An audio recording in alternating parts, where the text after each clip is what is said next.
최근 중국이 대만에 대한 군사적 압박을 강화함에 따라 대만 해협에서의 군사적 충돌 가능성이 높아지는 가운데 복잡한 현 상황을 대만이 어떻게 극복하려는지 보여주는 흥미로운 무기가 있다고 합니다. 대만이 자체 개발한 투오지안급 스텔스 초기함인데요. 과연 어떻게 중국의 위협에 대항할 수 있을지 자세한 내용을 살펴보기 전에 구독, 좋아요, 알림 설정은 리얼웨폰 제작진을 웃게 합니다.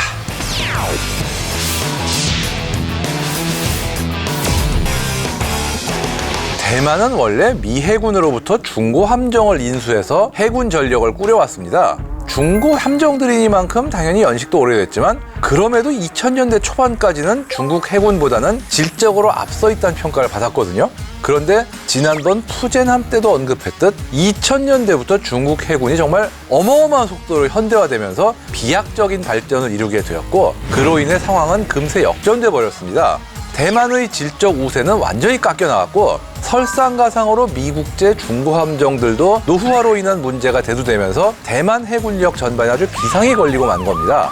물론 대만도 어떤 급한 불을 끄기 위해서 90년대부터 2000년대 초반 사이에 미국제 올리버 해저드 페리급 프리깃을 면허 생산한 챙쿵급 프리깃과 프랑스의 라파예트급 프리깃을 면허 생산한 캉딩급을 도입했습니다. 하지만 여전히 50년이 넘은 녹스급 프리깃과 같은 노후 함정도 현역으로 운용하고 있는 상황이기 때문에 전투함정 분야에서 중국과의 격차가 점점 벌어지고 있고 이제는 비교하기도 힘든 수준이 되었죠. 참고로 지금 대만 해군에서 가장 강력한 구축함이 미국에서 도입한 키드급 구축함 4척인데 이 배들이 성능은 우수하지만 70년대 끝무렵에 건조한 배들이기 때문에 이 배들도 지금 노후화 문제가 점점 대두되고 있는 추세입니다. 어쨌든 대만도 문제를 인식하고 있기 때문에 이를 극복하려 내놓은 해결책 중 하나가 자체 개발한 투오지안급 스텔스 초기함입니다.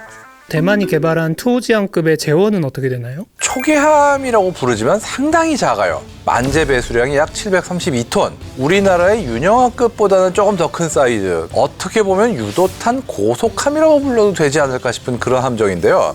크기가 작은 만큼 속도는 45노트, 시속 약 83km의 배로서는 정말 엄청나게 빠른 속도를 자랑합니다. 하지만 투오지안급의 자랑이라 그러면 뭐니 해도 덩치에는 정말 어마어마할 정도로 맞지 않은 미친 듯한 과무장 얘기가 빠질 수가 없는데요. 우리나라의 윤영하급이 2연장 40mm 기관포 포탑 1기와 76mm 함포 1문 대한미사일 4발을 탑재했을 때 이거 좀 과무장 아니냐라는 이야기를 들었거든요. 근데 윤영하급은 투오지안급과 비교하면 명함도 못 내밀 판이에요. 어느 정도로 과무장이냐? 대한미사일만 해도 무려 16발을 탑재하고요. 심지어 그중 4발은 상당한 덩치의 초음속 대한미사일입니다. 여기에 76mm 함포 한문과 펠랑스 CIWS까지 장착되어 있습니다. 이것만으로는 이미 꽉꽉 채워져 있건만 함대공 미사일인 TC-2N까지 또 넣었어요. 심지어 대잠 능력도 있어요.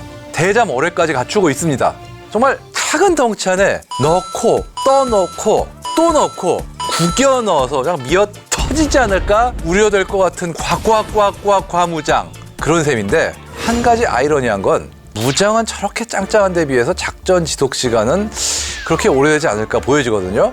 또 공간이 부족하다 보니까 함대공 미사일도 수직 발사관이 아니라 대한미사일과 같은 경사 발사관을 채택할 수밖에 없었습니다. 왜냐하면 이게 선체 안에 넣을 수 있는 상황이 아니라서 밀폐된 공간 안에 넣지 않고 지붕 위에 얹어놓은 것 같은 배치거든요. 대한미사일 같이.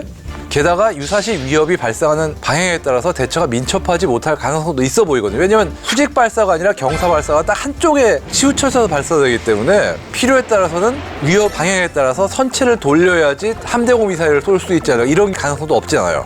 탑재된 레이더 등의 센서 성능에도 제약이 있을 우려가 있는 등 한계점도 많은 함정이죠. 그럼에도 중대형 함정이 아닌 투오지안급을 계속 건조하는 이유는 뭘까요? 지금 대만은 일단 본격적인 중대형 함정 전력만으로는 중국 해군에 대항하기 어렵기도 하고 또 대만의 중대형 전투함 건조 노하우가 많은 것도 아니고 그런 문제가 있어요. 그렇다고 미사일 고속함과 고속정 같은 전력에만 계속 의존을 하려는 것도 아니고요. 노후화된 호위함 전력을 대체하기 위한 국산 호위함도 개발 중이긴 해요. 그렇죠. 앙장의 위협에 맞서기에는 시간이나 기술, 노하우 같은 여건 등이 충분하지가 않거든요. 그래서 일단은 중대형 함정 대신에 빠른 속도 그리고 작은 크기의 초기함에다가 스텔스성을 더해서 피탐률을 낮춘 겁니다. 45노트라는 엄청난 속도가 나오잖아요. 이게 지금 모터보트 보면 굉장히 빨리 쫙 내달리잖아요. 그 정도 속도로 내달린다고 보시면 돼요. 그 덕에 생존성을 확보한 투오지항급을 이용해서 일종의 연안 게릴라전을 수행하겠다는 생각도 있는 것 같아요. 스텔스다 보니까 적 방어 체계를 우회해서 예상치 못한 기습 공격을 가할 수도 있는 거죠. 물론 중국 해군에게 정면으로 대항해선 승산이었고 그걸 대만도 잘 알고 있겠지만 중국 측에 최대한의 타격을 가해서 상당한 피해를 끼치고야 말겠다 이런 거고, 그 각오가 투오지항급의 무장에 반영되지 않았나 싶습니다. 대만은 지난 3월에 투오지항급 1차분 7척의 취역을 완료했는데요. 시험함인 1번함 투오지항이 2014년 취역한 후 2021년부터 본격적 양산형인 2번함이 취역했고 또 순차적으로 6척이 취역했습니다. 지난 3월 26일 6척 중 마지막 2척인 안지항과 완지항의 취역식 행사가 있었는데요. 대만은 이 7척 건조로 끝내는 게 아니라 투오지항급의 개량형 5척도 2026년까지 더 건조할 예정이라고 밝혔습니다. 지금 투오지항급에 탑재된 무장체계나 전투체계, 레이더 등을 더 발전시켜서 추후 자국 호위함에 넣을 계획까지 있거든요. 즉 투오지항급 초기함을 미래 대만 해군 함정들의 시제품 역할로 삼고 개발하는 도중에 있는 걸로 해석됩니다. 중국은 스키점프대 함재기를 이륙하는 방식의 항공모함인 랴오닝함과 산둥함에 이어 전자기식 캐터펄트를 이용한 3호함 푸제남의 시험 항해를 진행하며 꾸준히 항모를 이용한 대만 공격 가능성을 키워왔잖아요. 실제로 중국이 대만 해협에서 항모를 동원한 군사훈련을 하는 등 군사 안보 위기를 키우고 있기 때문에 대만도 항모 킬러인 초음속 대한미사일을 갖춘 초기함 건조에 박차를 가하는 거죠. 무기를 팔아줄 나라가 없다는 서러움 속에서도 대만 해군은 최대한 중국 해군에게 대항할 방법을 찾기 위해서 공문분투하고 있는 중인데요. 투오지항급 초기함은 중국의 침공에 대비한 대만 해군의 몸부림이자 노력을 보여주는 사례라는 생각이 들고요. 동아시아의 화약고로 떠오르는 대만 해협 이슈는 비단 두 나라만의 문제가 아닌 만큼 투오지항급이 과연 대만 해군의 히든카드가 될지 관심을 두고 지켜봐야겠습니다.